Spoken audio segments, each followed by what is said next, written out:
welcome back to the podcast. I'm sort of doing these bi-weekly now, which is annoying. I'd love to get a weekly episode out, but we're here now. I'm with model, entrepreneur, designer, drives around in fancy cars, Jessy Armani.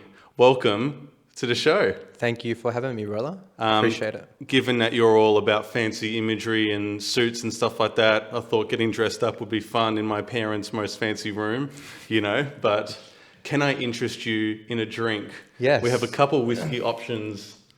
Oh, am I in focus? Yeah, we are. We're good. Never mind. It just dashed my mind. The selection that we have here, we've basically got Scottish, American, Japanese. This is a 12-year sort of smooth one, single malt, easygoing.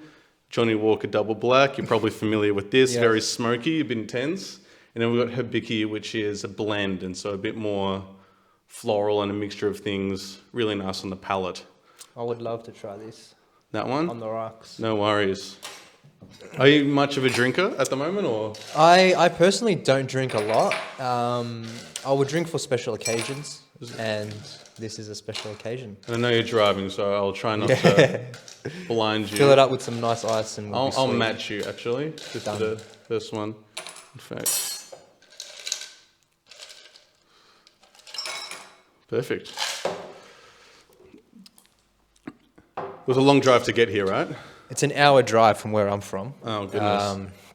But I think for such an occasion and for such a good podcast, I had to make it here. Oh, I really appreciate it. Just tell me when. Is that good? That's plenty, bro. All right. Thank you. No worries. Cheers, bro.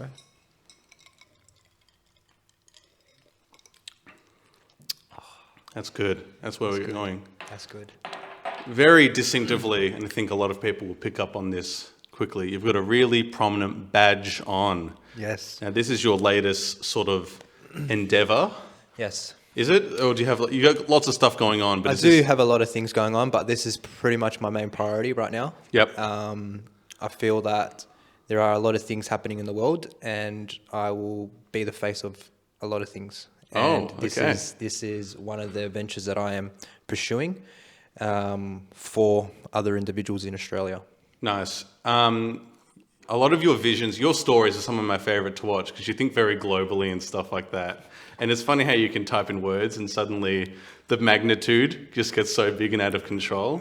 Talk to me about Club 14, how it came about and your current feelings towards it at the moment. Yeah, so to give you a bit of an idea, Club 14 is a exclusive private network for both males and females. So it's a network of individuals that are hungry. Mm-hmm. They want to succeed. They have goals. They're ambitious. But I found that all these individuals potentially work on their own. And what I wanted to do was create an environment and a space for all these individuals to actually meet in the one room and unite as one. And that's something that I've found for my own personal journey is these huge networking groups, if you've ever been to one in the past, the networking, BNIs, they're mostly surrounded by individuals that are already successful. And I wanted to create an environment where in this specific environment, we do have people that are on that track. We do have people who are 6-figure, 7-figure, 8-figure entrepreneurs. But I wanted to create an environment where we can all align together and add as much value as you can. Yeah. That is the main priority in our club, is adding as much value as you can to other individuals. I like that approach of doing entry level, some people on the journey, some people have already succeeded as well who still want to do more. Because when I started out at least doing videography, how the hell do you get jobs? Everyone wants to do it. Everyone can pick up a camera and just go snap, snap, here I am, take reels and whatnot. I found that who I knew was actually more important, and making friends and going around and that type of thing was where it was at. I guess in terms of networking in general, how did you get started with networking? What was like, did you have fears going out there and being entrepreneurial? I think you do have fears. You got to step out of your comfort zone. But how it really started in terms of like networking with other individuals was acknowledging that I'm probably not confident to go network. Yep. Once you're able to acknowledge it, you then put yourself in positions to then be in those networks. And that's something that I've learned over the past year since I've started social media and started this whole new journey that I'm on right now, is I had to get out of my comfort zone. So you've got to acknowledge it first.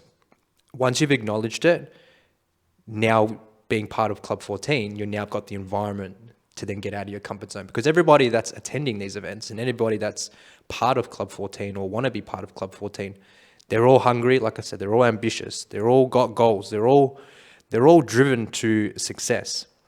And to have the platform to be able to provide that for them as a problem/solution, being in your comfort zone in these environments is what's going to open you up to then network and then want to pursue new business ventures. That's something that I've learned with the club is you have a lot of people who might be shy or they might not be confident to go talk to people, but it's the environment that we're creating. It's the culture. The culture is so important. It's the culture that we create. It's you feel comfortable to just get out of your comfort zone and go and network. Yeah. So Where are you from? Me? Because you seem to have come quite far, Yeah, so I'm from the Western suburbs. Yep. I've been there all my life. I'm 29 years old. Yeah. I've started this new journey that you're seeing now, and we've only met sometime in February when we've done Ego Expo. I've been on my personal journey since June of last year. So I've gone from just working in warehouses, working in call centers, to then now pursuing social media, and then social media has built. How did you find the call center? I've done a call center job myself. I did it for a year. I actually don't mind it, to be honest. I think it's quite good. There's a lot of skill sets that you can learn from it.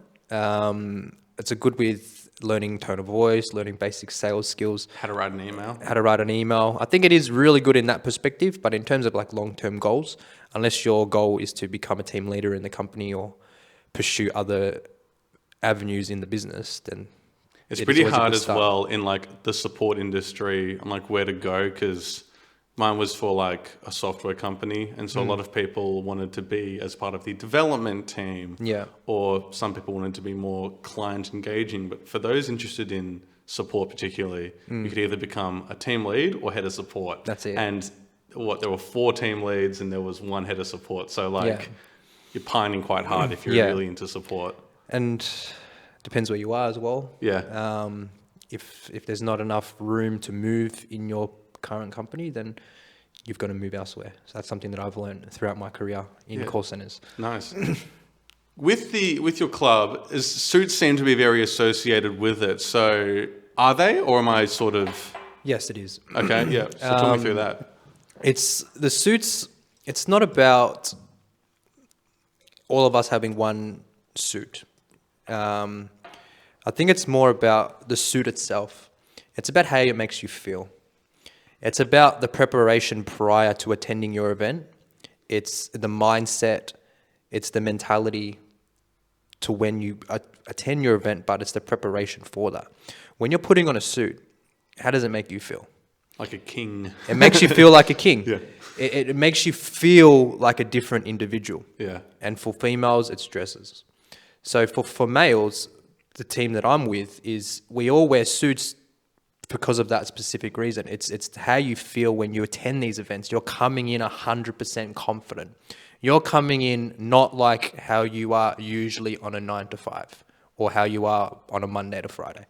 And that's the reason why we implemented suits. It's because firstly, it looks sick. Yeah. You've got so many individuals wearing suits and they're all in the same mindset. They're all feeling good. When you feel good, you look good.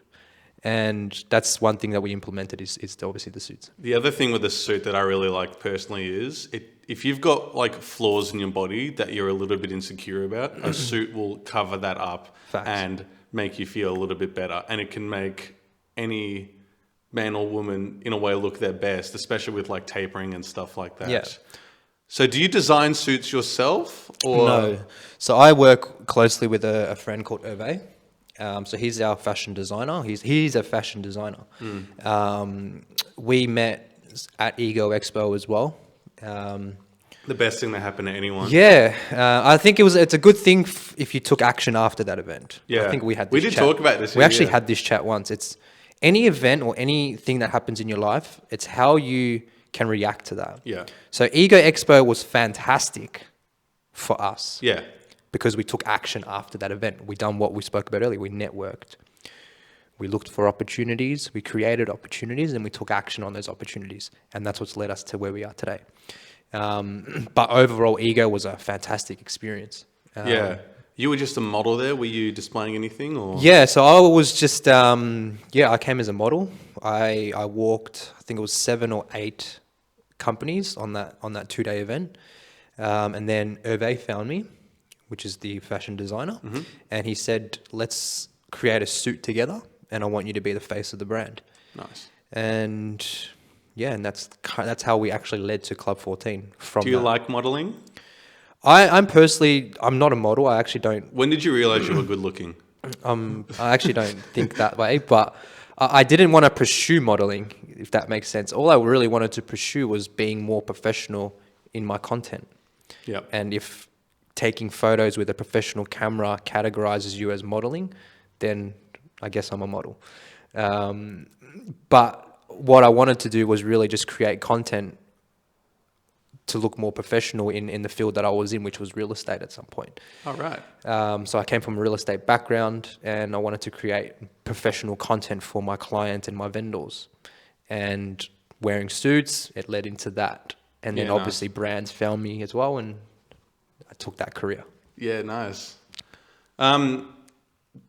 I've seen you on both ends of the modeling side, walking, of course, and also designing a small runway for an event that we were both at, the collective 1 year anniversary. Being on both sides, do you sort of like organizing a runway, or is that hella stressful? Or I like organizing events in general, and that's something that we heavily do at Club 14 is organize events and organizing a platform for others to share their visions, share their skill set, whether it's runway, whether it's someone's a fashion designer, or whether someone wants to be a model. So I'm really, really interested in organizing events, similar to what Mel does at Ego Expo. So shout out to Mel. I know you done a podcast with her. Every last guest week. I'm going to have is someone who knows Mel, and they're going to mention her. Yeah. I called her the Queen of Melbourne, and she was like, Yeah, I did hear that, and she came up with a very humble answer. Yeah. So, but yeah, it's these opportunities that open up. But by having that experience with Mel at Ego Expo, seeing what's happening behind the scenes, as well as being the model, then taking that experience into our runway, I really just enjoy organizing events and being part of the events. Yeah.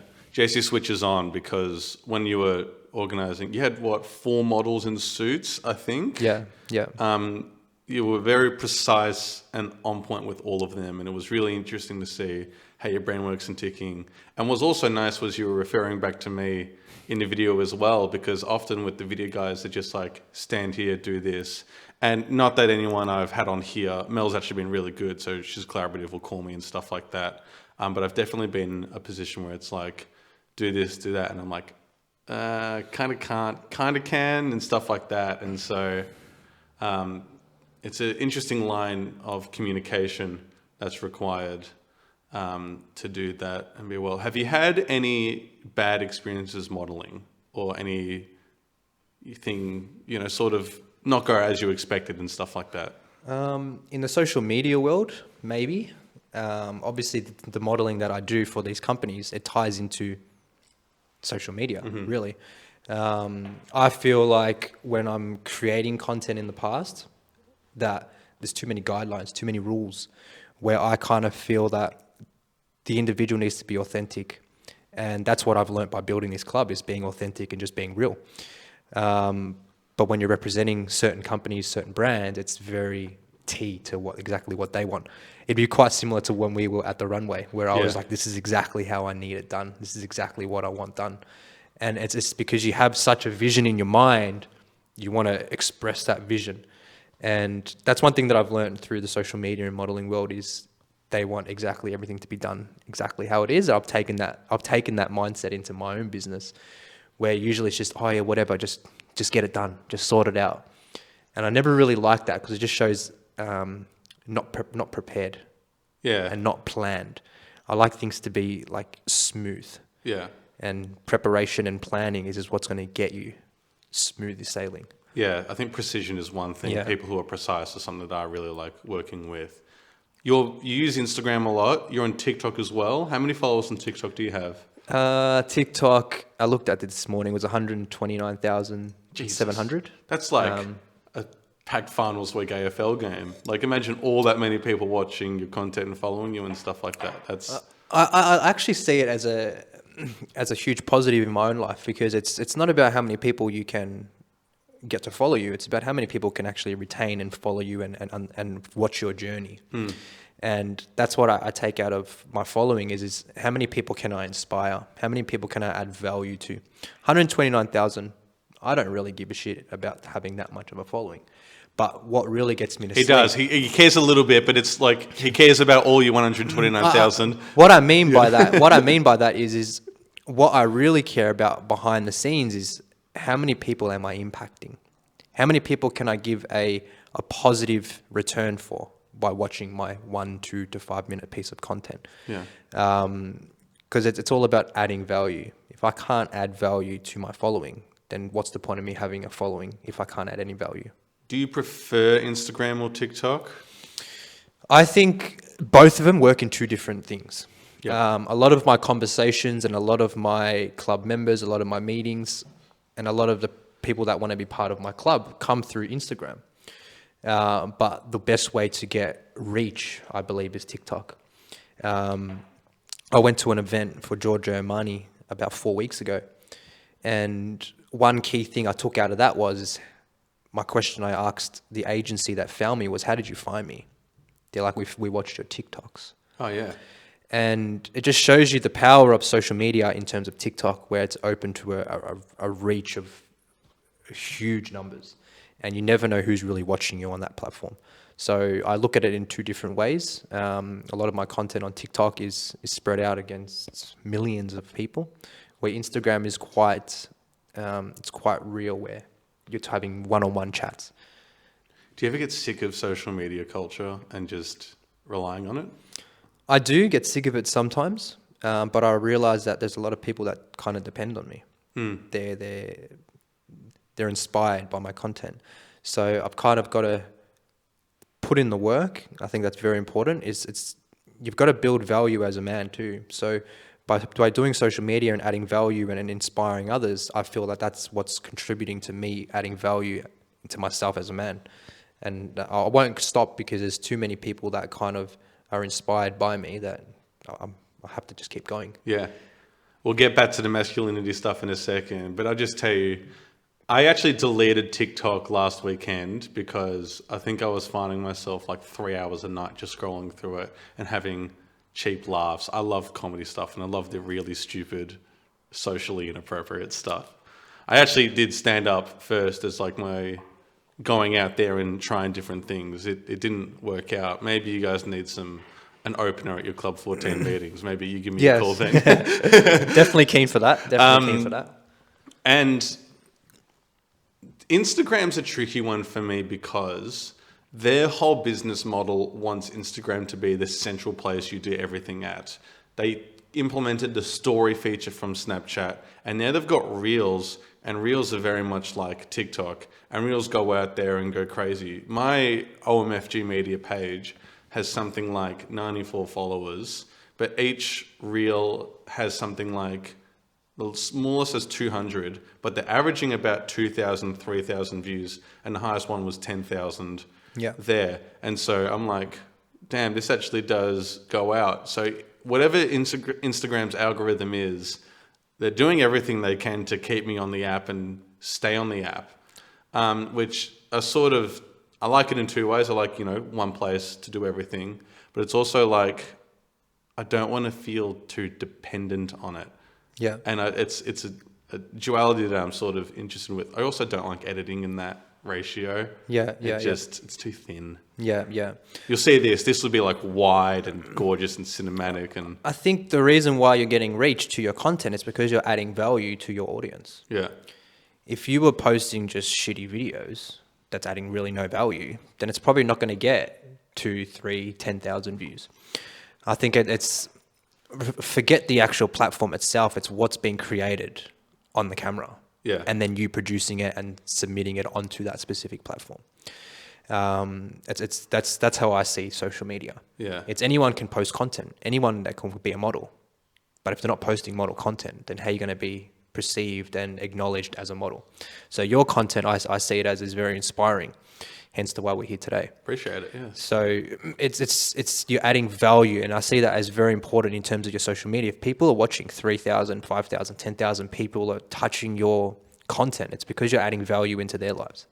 Yeah. So I think that's one thing that you should take out of social media is not giving up on social media and pursuing it, not for your own purpose of getting 5,000 views or 1,000 views or 500 likes. Yeah. It's about adding as much value as you can to your audience, because maybe they might not like it, maybe they might not comment on it, but deep down they're watching your content and they're taking it in, they're consuming your content.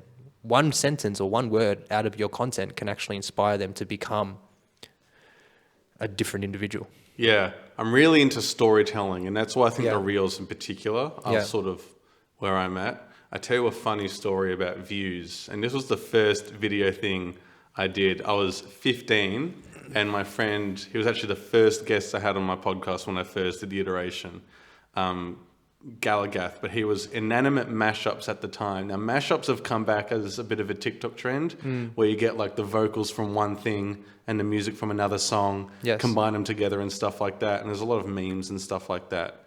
So a big trend back then was to do an end of year mashup of all of the different popular songs from that year. Yes. And so he goes, I want to do a video with it. You can video edit. I kind of could at the time. And I'm like, yeah, sure, I'll do it now. I watched that video and I cringe so hard because I'm like, I could have done this, I could have done that. I get very neurotic about the editing. And that's Yeah. why it can often take a while. Sorry to all my clients who are still waiting. But what we did was, so we made it, there was something like 65 songs, big like 9-minute music video or something like that. It felt really good. And at least in my school circuit and stuff like that, it got a lot of views. And he had a few tens of thousands of subscribers. So it was getting like 20,000 views. And me Wow. being 15, I'm like, booyah, this is We exciting. were blowing up. Yeah. And I was scrolling through, because when you're watching that video a lot, your algorithm changes to be more mashup stuff. I saw an hour-long version just in my feed using the same thumbnail we had, but it had 3.5 million views. Wow. I clicked on it, and it was our mashup, and someone else's, back to ours, someone else's. It was a bit strange, but this person would upload it and re-release it, and then I was like, Jesus, I should keep doing this. Yeah, This is all yeah. right. It got taken down soon because once you hit that number and we pirated 65 music videos. Yeah. YouTube don't get very happy with that. YouTube barely get happy if you do anything now, but I guess it's still the place to be. Do you do much YouTube? Or? I actually don't do any YouTube. Yeah. This is something that we are definitely going to be starting. All my content is really purely TikTok or Instagram. Yep. I'll share the stuff on Facebook just to share it. Yep. But YouTube is definitely something that we are going to be starting. We're just doing a lot of back end stuff at the moment to get that all finalized. And what type of stuff, like vlogs or? Yeah, kind of vlogs. I did release a vlog this week while I was at Jessy Armani and while I was at a Dior event last week. Because we're doing a lot more experience activities, I feel like they deserve to be on vlogs instead of short 15-second reels or 10-second Instagram stories. So I wanted to give my audience a little bit more insight into who I am. Yeah. Because what you're seeing right now is completely different to what you probably perceive on Instagram stories. Very strong poses in your photos. Yes. Not too much smiling, if I'm honest. Yeah, You got a yes. very nice smile. Look at those teeth. Like, come on. Nah, but I wanted to give a little bit more to my audience and so they can see who the individual is building into and give you guys a bit more of the journey opposed of the highlight reels. Do you think would be cool? Maybe like as a thing with your club members, a small little video profile on each of them, what they do and what they're pursuing and stuff like that. Maybe privately, maybe That's I a don't very know good. if on YouTube. If That's a very good thing. We are looking at doing. Each person has like between a 4 to 6 sentence little paragraph biography. So it's easier for other members in the club or other people to find that specific person if they require that specific person, whether it's a photographer or videographer. That's one thing we also did find is in social networking events is it's hard for you to go and talk to 50 people like individually. So to have that extra platform where you jump on a website, you can find out who this person is by reading their biography or even giving them the experience of jumping on stage and sharing their own personal journey for 10, 15 minutes and letting everybody know in a huge seminar setting that this is what this guy does instead of him trying to go and attract 50 people and have 50 separate conversations over a 2-hour session. Yeah, nice. Can be quite challenging. Oh, absolutely. Do you get exhausted socially? Like going out and doing stuff and doing the luxury life? Do you just feel like shattered afterwards? I get tired when I get home. Yeah? Yeah, I do get very tired. Does it hit you like a wave or like... It hits me and sometimes that's when you got to realize like, man, I need to recharge. Yeah.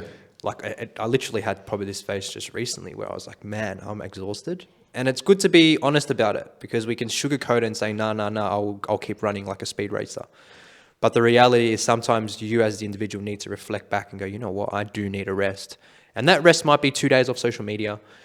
It might be going on a walk. It might be doing a boxing class. It might be doing something different activity than purely work. I'm guessing boxing class and a walk are your two things? Yeah, I like to put myself through physical exhaustion, but also mental exhaustion too. Do you have a very strict workout plan and diet or... Not right now. Okay. But I will be as of next week. But overall, I do try and stay quite lean throughout the year anyway, because it actually helps with the physical appearance of my modeling and stuff like that. So I've got a trainer and he just keeps like the discipline going and like, you know, keeping me focused. Because if I didn't, I'd just be like... And even when I don't have too much cash going on, I still make sure the trainer gets paid so I can keep that going because... That's healthy body, healthy mind. That's what a coach is for. It's for accountability. Yeah. You can type on YouTube how to get 6-pack abs. There's 10,000 ways to get abs. Yeah. I feel indifferent about a lot of those videos. I know for a fact you got to eat healthy and go do exercise 3 to 5 times a week. Yes. Because that's how I got 6-pack. But you need the coach for accountability because you're not going to be able to go to the gym 5 days a week if you're just not motivated. You're not disciplined. You're mentally not disciplined enough. And you need a coach to help you push through that. And that's, if I ever had a coach again, that would be the only reason to why I would hire them. So you don't have anyone mentoring you currently? I don't have I don't have a coach right now. I did have one last year, Jackson Tippett, one of the biggest Australian fitness coaches in Australia. So we did do work together, but then I kind of went my own way and thought I'd do it on my own, and I was able to sustain it. But now maybe I do need to get a coach now. So maybe I'm realizing I do need to get a coach because it's not very, very consistent. So yeah, that's the reason why you would need a coach.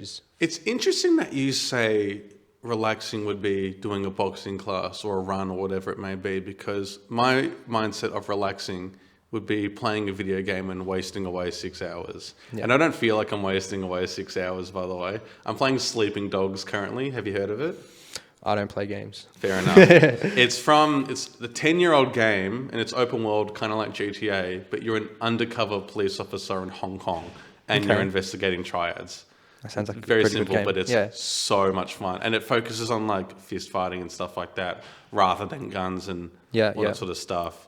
But that's just me like letting go, and the fact that I can, do editing, work out, and then go play a game, and I'm just like. But I think everyone has their own different ways of being able to relax. Yeah. Like you said, you play games. That's your relaxation. Who am I to say that should not be your relaxation? That's what gets you calm. That's what gets you reloaded for the next day. So there's nothing wrong with that at all. Yeah. So mine is just doing gym and doing boxing classes and doing these other things. That's what's going to get me through. And how good does food taste after you work out? Yeah. Yeah, it's good. Yeah. Yeah. When you're on a strict diet and you have something that's like a cheat meal for me on a strict diet would be um, like some rice and some Rice? egg. Oh, Yeah. yeah? Because when I'm on my strict diet, I don't really eat like rice and high carbs. Yep. So to have rice is like, yeah. Yeah, it's not bad. I think my vice is pizza at the moment. That's what I'm feeling. And I'll smash to a burrito I love as well. pizzas, Yeah, bro. Pizzas are my favorite. yeah. We touched on it earlier, and I think this is a big discussion point online as well. But sort of masculinity. You talked about adding value as a man and stuff like that. Just generally, at least on social media, but I'm sure it extends to in life as well. I think masculinity is in an interesting state at the moment. Some Andrew Tate, a prominent figure at the moment online, has painted, in my opinion, a bad image on masculinity purely because he'll say there's parts that I can see myself agreeing with, but then how he will talk about women and other people, it just shuts me off. And if I use it as positives and negatives, the negatives are more than the positives on the comments. I guess in terms of masculinity, like what's your current feeling about it as a thing in culture? Sort of. I actually don't see it like that. I just see it's about improving yourself as an individual, whether you're female or male. Yeah. And a lot of things that we do at the club is inspire others to become a better person. Yeah. Pursue your goals. Understand that maybe you don't have the body that you want to have the body that you have. Well, the only way you're going to be able to get that is through strict dieting and going to the gym. So I look at it as in just becoming a better human than what you were yesterday. Yeah. If you actually take that in and go, okay, I'm going to be 1% better every single day, over a year period, that's 365 days. Yeah. You're going to be 365 times better than what you were 12 months ago. 12 months ago, I wouldn't be sitting here right now in a suit. And imagine what you can achieve in 10 years. Imagine what you can achieve. And it's about building yourself as a character, acknowledging that what mistakes you were making, and pursuing your dreams and your goals. And by doing that, you need to have strict discipline. Motivation is cool. Yeah. Motivation is very cool. But after motivation dries up, it all goes down to discipline. Yeah. Anyone with a six-pack will know this. You'll be motivated for the first 3 weeks, 4 weeks max. Yeah. But then the discipline needs to kick in. And that's something that I've learned throughout my career. But going back to what you're saying about masculinity, and I actually don't advertise for that. I'm more about just becoming a better individual, surrounding yourself with individuals that are also on that same path. And as a team, we all win as a collective. Yep. That is our main priority here at Club 14. Yeah, gotcha. And it was nice do you have many women currently in the club? Right now, we do have a few women that want to be part of our club. We are getting the foundations right at the moment. But yeah, at this stage, we do have a few in Melbourne. We do have a few that are in Sydney and Gold Coast that are quite interested in the club. But I think if they're joining our club, what they're really doing is taking our Club 14 branding and starting a little team of their own. Because Club 14 it's not about female or male. It's about the things that I've just mentioned. It's about the discipline, networking, providing value to your team, providing value to other people. And if you're doing that on a large scale, you're going to have hundreds, if not thousands, all on the same picture, all motivating each other, whether you're male or female. It would be pretty cool just to basically be like being able to post in a message board or whatever, Club 14 message board, I'm going to Sydney for the weekend, any restaurants, and does anyone want to come? I would just love that as a sort of thing. That's exactly what we do. Yeah. We do have our own private chats, like a WhatsApp group chat or an Instagram group chat. Do you have a Discord? We do not have a Discord. I'd consider it, but yeah. We're definitely looking into all avenues. But yeah, I went to Sydney 3 weeks ago, and a guy named Tom he knew that I was coming down, said, no worries, man, I'll organise your drive back to the airport. Oh, wow. So it's about the network. it's how can others add value into your life, but also how much value can you add into their life, and whether it might just be as small as a taxi ride or an Uber ride, something like that. It is purely why the network has been created. It's to build relationships with other people in interstates, and if you need something or they want to provide a service for you, then the service is there. I like how you talk about adding value as a prospect to just generally in life and whatever division that you're sort of in, mainly because in the relation, are you seeing anyone? Are you in a relationship or what you doing? Yeah, I've been in a relationship for 8 years and I've got 2 kids. Oh, I didn't know that about you. Yeah. Yes. No way. Yes. Cool. So I'm single, but a lot of the discussion initially was about, meeting people and stuff like that, being confident, being approachable, and that sort of stuff. What I've actually come to realize myself is the best way to meet people, and if you want to get into a relationship, is you have to be, in my case, a high value man, and you've got to be someone that women or a woman wants to be around. And if you have a specific woman that you want to be with, you have to be high value to them. And the best example is, I forget his name, but Britney Spears' ex-husband. Don't know.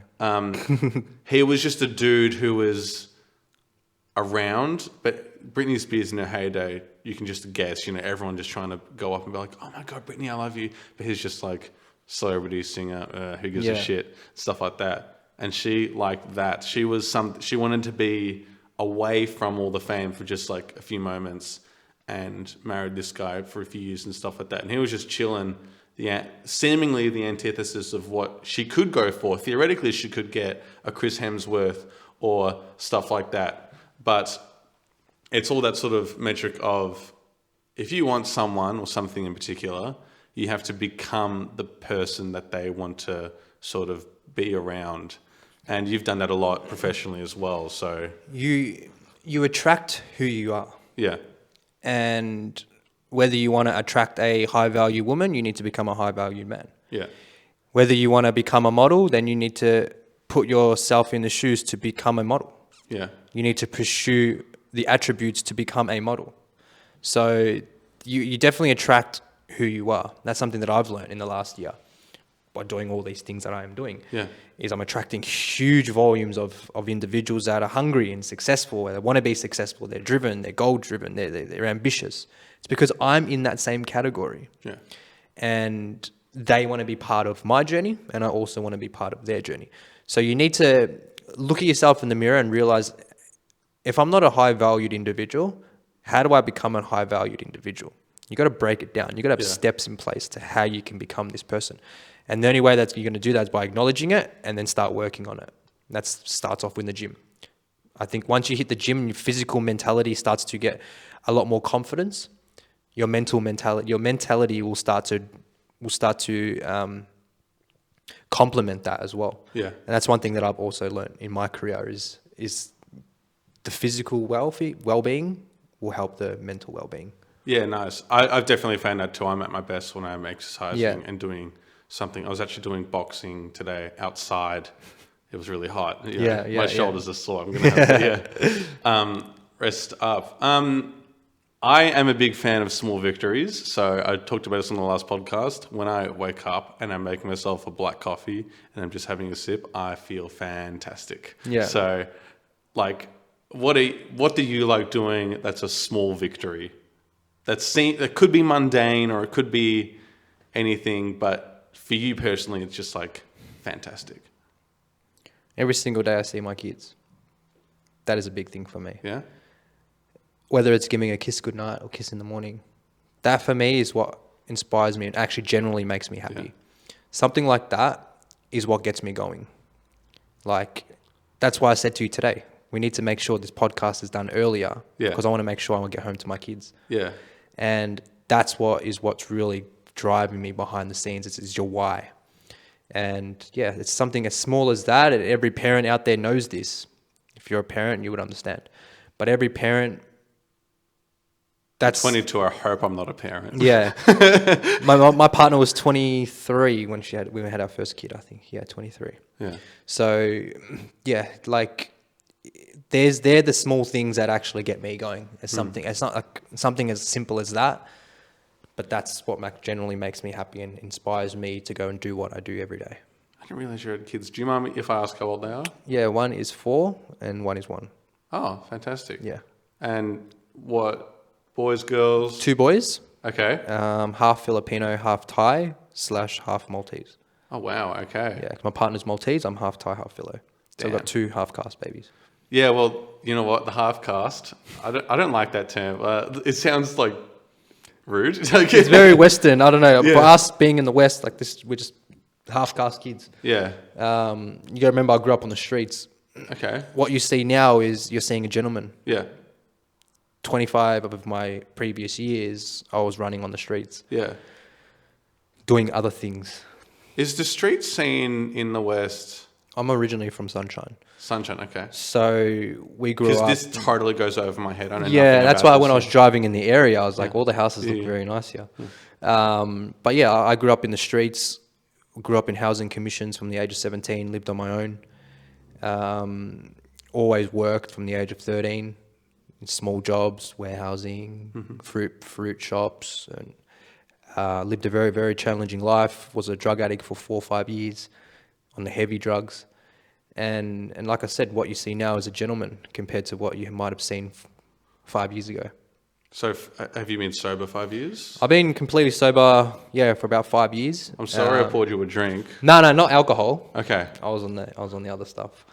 Congratulations on your sobriety. Yeah, cheers. So you go through these phases in your life, and that's why I can always reflect back, and I can see when I had my kids.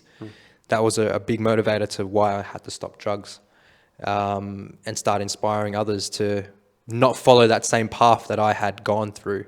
Hence to why Club 14 is also part of why I do what I do. It's inspiring the young 17, 18, 19 up to 23, 25 to not get fallen into that trap of going into clubs and doing drugs, but to surround yourself with like-minded individuals who have goals, who have visions, whether it's crypto, whether it's NFT, whether it's finance, whether it's real estate. And those individuals who can add value to those younger generations, they're going to be the ones who are going to help us in the future for bigger projects. Do you sort of have you don't have to reveal it specifically. When you're thinking of Club 14 members, do you have a tick box of what you want to see? Because my mind's thinking, I want a lawyer, I need a doctor, I need this and that. Not, just to be like, doctor, I've got a pain in my stomach and stuff like that. Do you sort of just in terms of your, if you went down a list and you had jobs next to all the other people there? What I'm finding is a lot of real estate agents are joining the club. Right. And I don't know Did you why. advertise to real estate agents? I did not advertise. I do zero advertising, really. Yeah. All you see on my advertising is me on my Instagram, just sharing. Do you ever inject a little bit of money into a post? Or? No, never. Yeah, right. I've never invested 1 cent into Club 14 in terms of advertising the club. And you see, Yeah. there's probably hundreds of DMs right now on my Instagram. But it's not about that. It's because you got to look at a real estate agent. Because I come from a real estate background, to become a real estate agent, you need to be very resilient. You need to be able to take rejection very, very easily. So these guys are already ambitious. They're hungry. They're driven. They've got goals.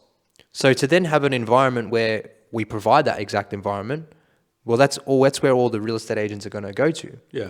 But we have a lot of people in the club, SEO managers, we have marketing representatives, we have people who do finance, we have people who are 7-figure real estate agents. We have a multitude of a lot of individuals from a lot of backgrounds. Yeah. Fantastic occupation is fantastic, but it's about the mindset behind that individual that is making them pursue their own dreams and have the goals that they have. Yeah, nice. That for me is so much more important and it adds so much more value than the actual occupation itself. Yeah. Damn interesting. Well, let me know if you need a videographer. You probably do. I'll apply. I think for someone that wants to join our network and be part of our network is just imagine a room of people. Just say 100 people as an example. You're now a videographer. You go in there and you introduce yourself to 100 individuals, whether that's on stage and you're pitching your product and you're sharing your personal journey. Out of 100 individuals, are you telling me there's not going to be one opportunity there? Oh, absolutely. Yeah. There is guaranteed a 100% there's going to be one opportunity. So for someone that's like a barber, for example, we celebrate, and our culture is about supporting our brothers and supporting our sisters and supporting the club. So if we've got a guy that's a barber or a photographer that's in the club, why wouldn't they use your service if they need a photographer or a barber? Yeah. So it's the culture that we bring into our club is why outsource from a third party when you've got people in the club that you can win with and celebrate with in 3 months' time when we have our events. Is the end goal to become like the Illuminati?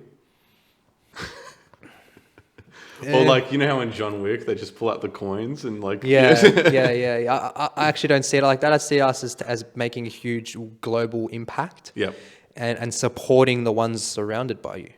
Every workplace talks about values. Yeah. Every workplace that you can think of has these core values, but do they actually implement these core values?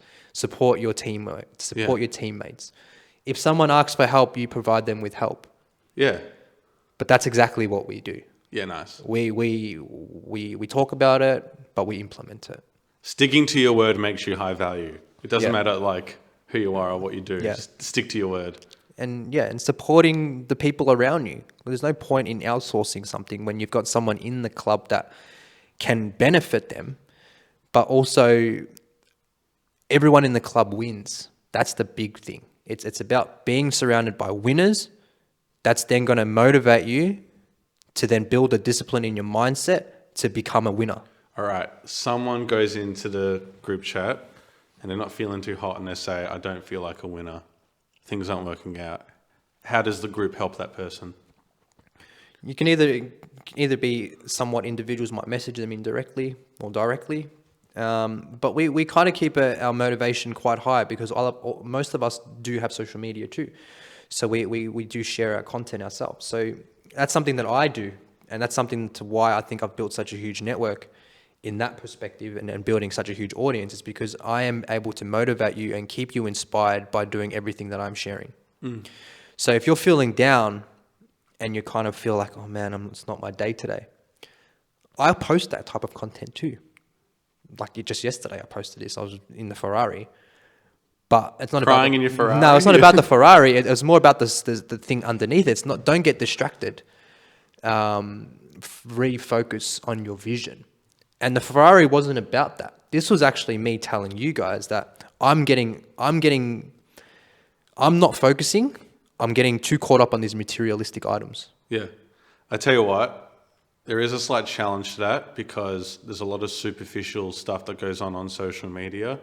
I think you can save hidden meanings and literary devices for movies and televisions, but to have subtext on a social media post and to have your audience interpret that, so difficult because people are going to see, I'll be at a music festival tomorrow and I'll make reels from that.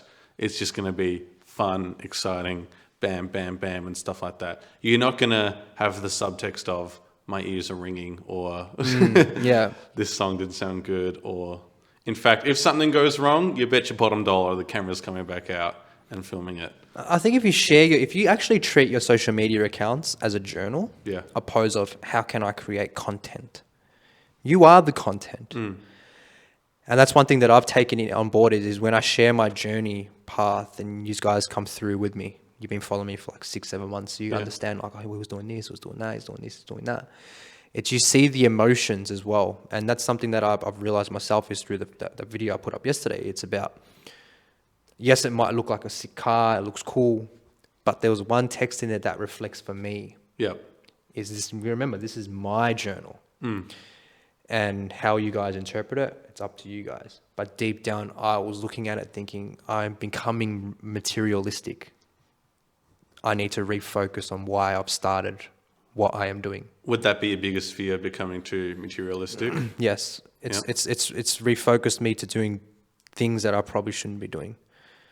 You see, I'm driving all these nice cars, I'm hanging around maybe more higher value individuals. But for me, the cool cars, I actually don't care about this stuff. I actually realize like I don't care about these Ferraris, Lambos. I generally don't care. All I really care about is adding value to other individuals. That's it. As simple as it seems, the cars look great for social media. Yeah. Maybe it's a buying tool for people to be interested in our club because it shows off a lifestyle. Yeah. But lifestyle will come when you're adding value. Yeah. So I need to refocus on that. That's something that I've acknowledged, and it's great to acknowledge it and then implement what you're supposed to be doing out there. Yeah. I've been in a Ferrari once, and it was about a 2-kilometer ride on Burwood Road, and we got to the destination in about 20 seconds. It was the CEO of the company I used to work for. Yeah. Yes, I'm going in that direction. Do you need a lift? And I'm like, sure. Why not? I think it's great for experiences. Yeah. They're tough to get into. They're very low to the ground. Yeah. Here's one at least. There's a certain, like, you gotta get into it in a certain way. Yeah. But yeah, like these cars and all these different experiences, they're great for experience. I personally don't own one, but for me, Actually, explain that, because you've talked a bit about cars, and just so people are clear, like, yeah. what's So your association with them? I obviously through the modeling, and like I said, I come from a sales background. I reach out to a lot of companies, and one of those companies is Prestige Rentals. We've done a photo shoot in the past, and then obviously you build relationships with the owners, you build relationships with the individuals that work in those workplaces, and yeah, you become friends with these individuals, and it opens up opportunities and opens up experiences, and that's the whole purpose of networking. Yeah. Yeah, that is a perfect example of networking. How many emails have you sent out compared to responses or messages and stuff like that? Because I've lost count of how many I've sent out. Yeah, basic numbers game. If you're sending out 10 emails, you might get maybe 3 responses, 1 yes. Yeah. And I've sent out, if not thousands. Yeah. But that's the name of the game. Yeah. Yeah, it's basic sales strategy, basic real estate strategy that I've learned, and I've implemented that into my own personal life. And Not too long ago, I applied for, it was a remote position for an American company. Do you know Screen Rant? no, I never heard of that. They're sort of like an entertainment YouTube channel and blog and stuff like that. And they had a comic book article writer position. And I love comics. Yeah. I love that stuff. And so I applied for that and would have been like, damn, that's fantastic. But I unfortunately didn't get it. I actually don't know what they want, but if I were an American company, even if someone is still working remotely, probably still in America, just because, 17-hour time difference from New York. Like, Yeah. a little bit challenging there. I would have added as much value as I can. I would have created anywhere between 3 to 5 comic books that's in that same niche and provided that sentiment in email. Yeah. I can't draw. That's my only problem. And that's where you've got to then learn. I've mentioned this on the last podcast. I am writing a movie at the moment, and I know nothing about the subject matter specifically, but I know a lot about the themes, which is a challenging thing. It's about 2 girls that go to a music festival, and I don't know what it's like to be a woman in society, and I also don't actually know what it's like to be a patron at a music festival. I'm going to one tomorrow, so that's going to help. Yeah. I've only worked at a music festival on video. Yeah. But it's a tricky place to start. And I'm reaching out to a few women I know to be reaching like, out. what's it like being at a festival? And I don't want it to be like offensive or anything like that. Yeah. Like, I think you'll never know the answer unless you ask the question. Yeah. And because people go crazy at music festivals, but I don't want to write it and come across as offensive or cheesy and stuff like that. I don't know. I don't actually go to music festivals. Do you have any vices or any like fun activities you like doing? I don't really do. You're sober, so yeah, like I don't really do a lot of activities to really think about it. Everything that I really do is just purely about work. Yeah. Yeah, really.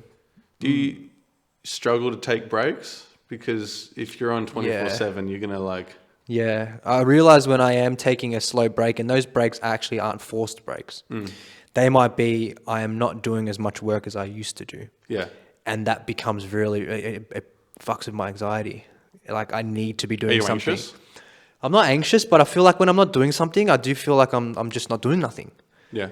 And like I need to always have something going on. Hence to why the events business is fantastic, because there's always something happening. Yeah. That's something that I'm doing right now with my one-on-one coach, me and Samuel. And yeah, I feel like when I'm not doing something, it's not because I'm forcing not to do something. It's just because maybe I just haven't put in the work 3 months prior. It's like in real estate. Yeah.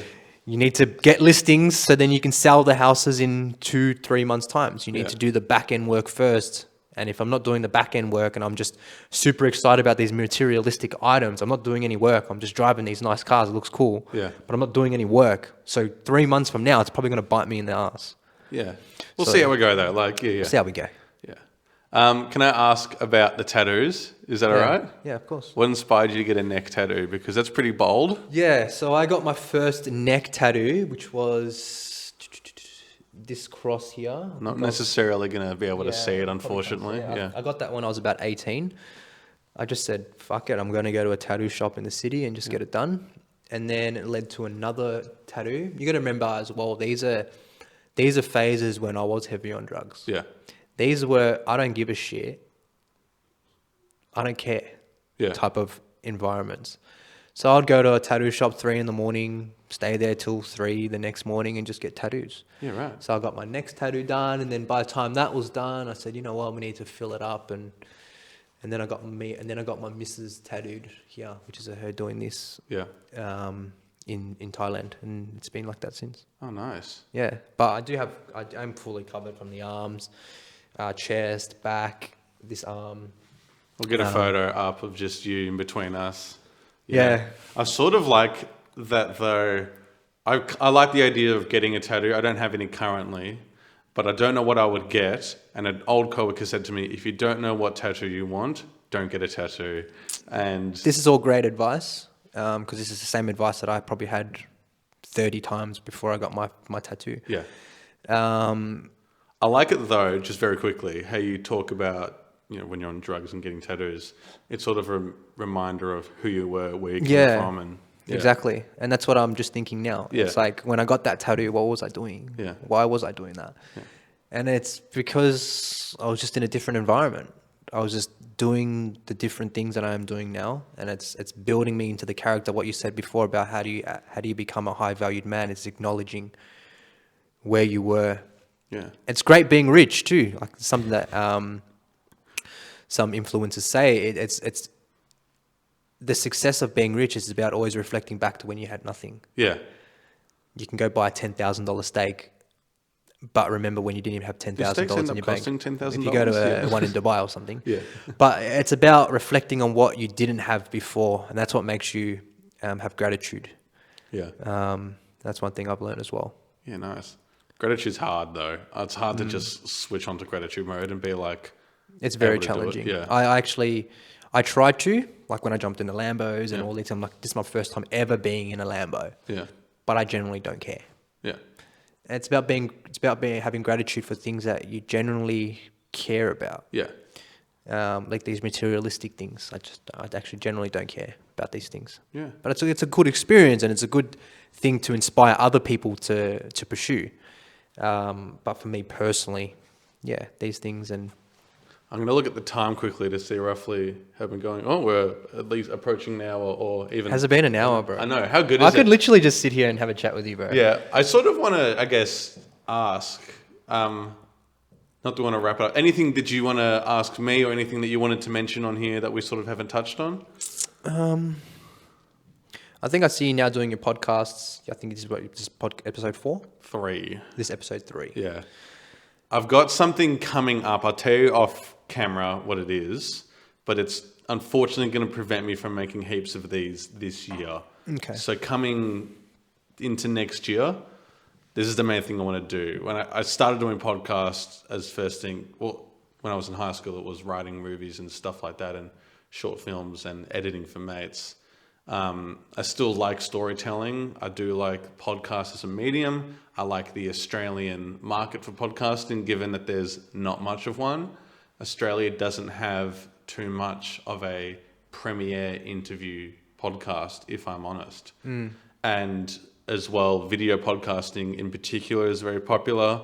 And the very basic example is when Spotify buys Joe Rogan for $100 million and they build in a video feature just for his podcast. Yeah. So they know the value of his video and stuff like that.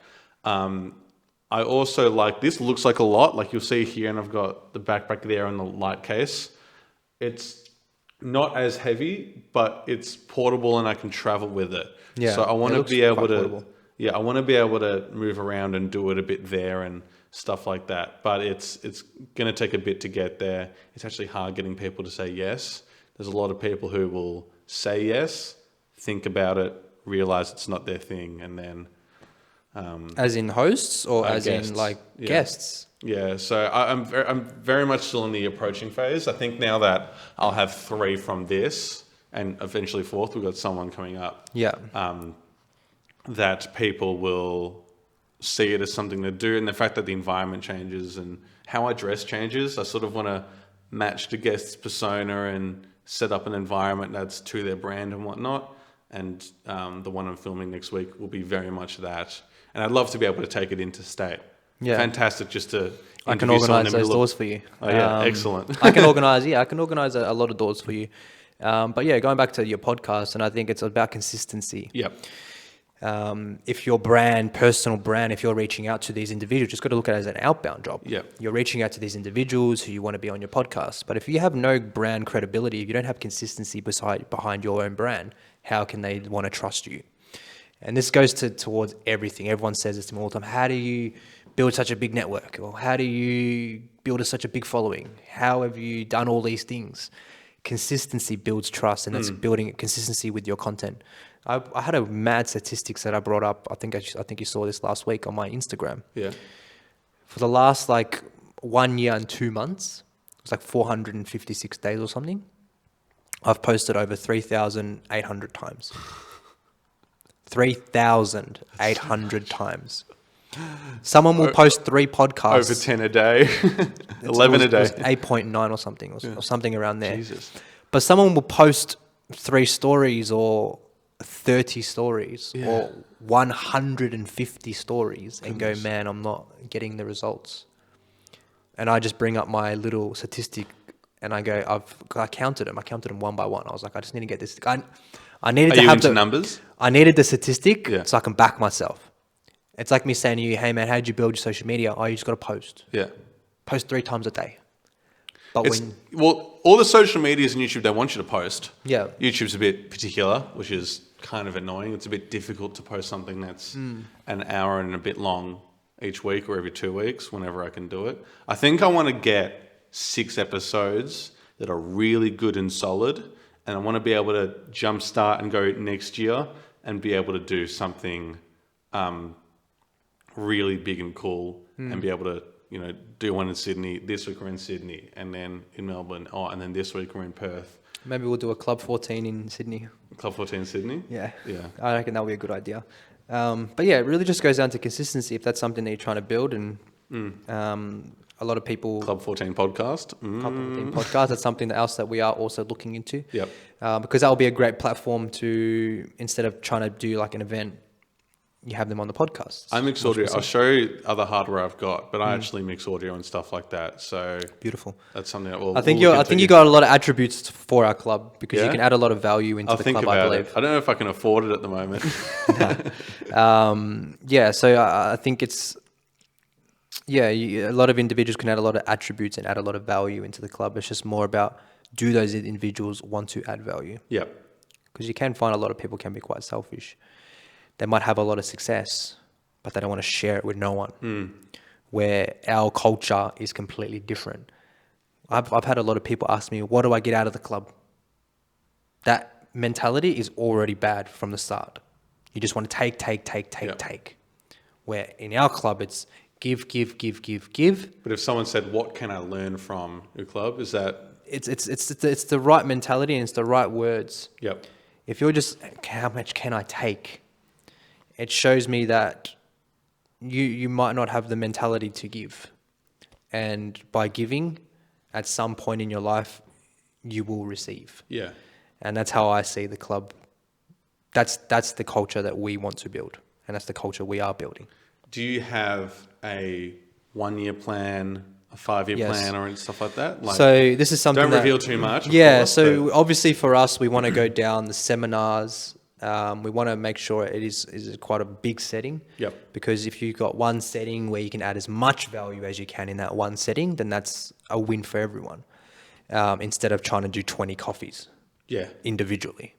it's I remember you guys talking about it. It's like we need lots of coffees in a room, and it's like yeah, like it's very good time luck keeping consuming. them warm.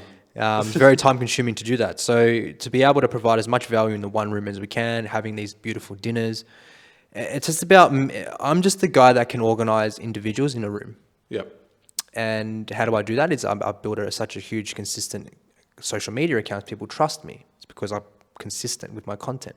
They trust, they're built into my relationship with them, built on trust from my social media.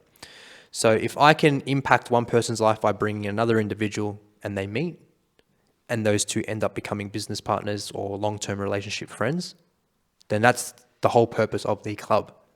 Like I was on a phone call last night. There's about 8 of us on there, or 9 of us on the phone call. One of the guys from Sydney says, "Hey man, I'm an SEO manager." One of the guys in Victoria is also an SEO manager. Nice. But the guy from Victoria is already doing work with another guy that's from Victoria. He's hired him as an SEO manager. Yeah. So now you've just in this one phone call, you've got 2 people that work in the same industry. One of them's already working with each other. You've got another individual who's in the nightclub scene who's now got a job because they met through Club 14. Like there's so many opportunities if you're willing to put yourself in that position to grab those opportunities and then create opportunities. Yeah, nice. Damn. Overwhelming. You got me pumped, bro, because it inspires me just to like think about like these are the people that I'm dealing with. Preach. Yeah, it's just like when I was on the phone call, I was realizing like, man, these guys are connecting, they're networking. He's getting a new job. This guy's getting out of his comfort zone and he's doing a speech over the phone. He's just sharing his journey. He's letting other people inspire other people to become models. It's like everyone is just becoming better. Do you know what I mean? They're becoming better as individuals. And these are the people I want to surround myself with. People that want to learn and then implement what they've learned and then take action. Like what we spoke about, Ego Expo. Yeah. When you think about seminars and stuff like that, do you have a ballpark of how many people you want in at a certain point and stuff like that? As of right now, we in terms of seminars, we want to keep them between, say, 30 and 50. Just so it's more intimate. We don't want 1,000 people in a seminar. Yeah. Then it's very, very challenging Once for a me. year seminar, yeah. That's like a world Australia-wide seminar Yeah. where people fly out from different states to catch up at this one venue. But we want to keep it quite intimate as well, because you don't want to walking around and you've got 999 different people. Yeah. Hey, you don't know who to talk to. Yeah. So we kind of want to keep it still quite exclusive. But outside of the exclusivity, it's the people that are joining this club. There is a process to get into the club. Nice. So for you to already get past that stage, you've obviously ticked the boxes for our club. Yeah, right. Okay. I guess we'll be talking off camera a bit then. Yes.